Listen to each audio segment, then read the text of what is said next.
Oi, se você não me conhece, eu sou a Gabi e dando sequência com o vídeo passado em que eu te mostrei como ler e interpretar uma lista de ingredientes, hoje nós vamos falar sobre a tabela de composição nutricional e por que é tão importante você se atentar a alguns detalhes. Então fica aí que o vídeo de hoje está muito legal. E para dar continuidade, eu vou mostrar a mesma embalagem que a gente viu semana passada, mas focando na tabela de composição. Então, no alimento, a gente sempre vai ter essa tabelinha aqui, com a informação nutricional.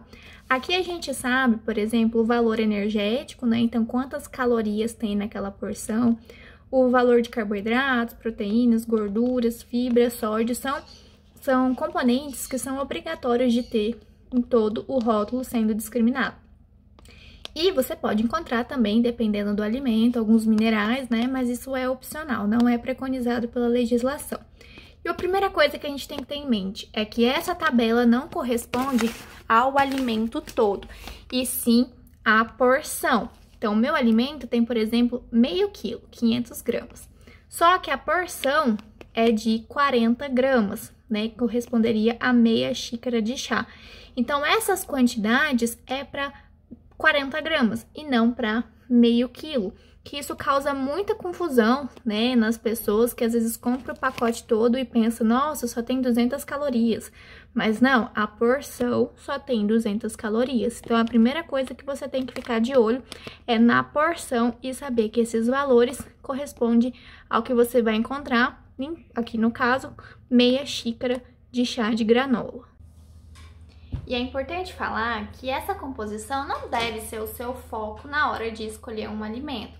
Lembre-se, é mais interessante a gente verificar a lista de ingredientes para saber de fato o que tem ali dentro.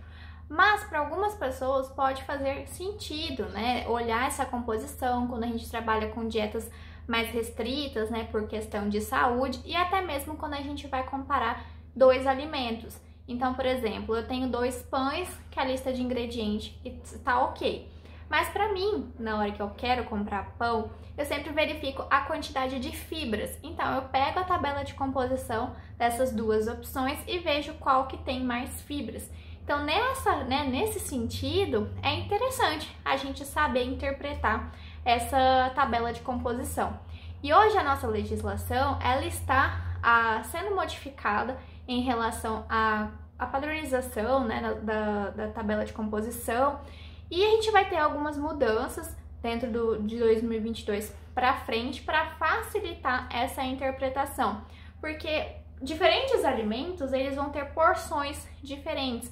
Então, às vezes você quer comparar diferentes opções para um lanche, por exemplo, e aí a porção de um alimento vai ser diferente da porção do outro. E aí você tem que ficar fazendo cálculo, né, ficar pensando muito e às vezes nem repara que são porções diferentes e acaba não fazendo uma escolha tão interessante. Então, eu vou mostrar para vocês como que vai ficar, né, daqui nos próximos anos, essa tabela de composição, que é uma forma de deixar mais fácil a interpretação dos consumidores. Então, esse aqui é um slide de uma aula que eu já dei sobre nova rotulagem. Então, essas informações são da própria Anvisa do ano de 2020. Então, o que vai mudar? Além dos valores, né, lá de valor energético, carboidratos, proteínas e o restante todo, para a porção, vai ter também a quantidade em 100 gramas. E isso facilita, por quê? Porque eu consigo comparar esses alimentos de porções diferentes, né, em 100 gramas de alimento. A gente consegue fazer uma comparação mais real. Além disso, vão constar no rótulo, né, bem de maneira explícita, porque é muito importante, se aquele alimento é alto em açúcar, em gordura saturada e em sódio.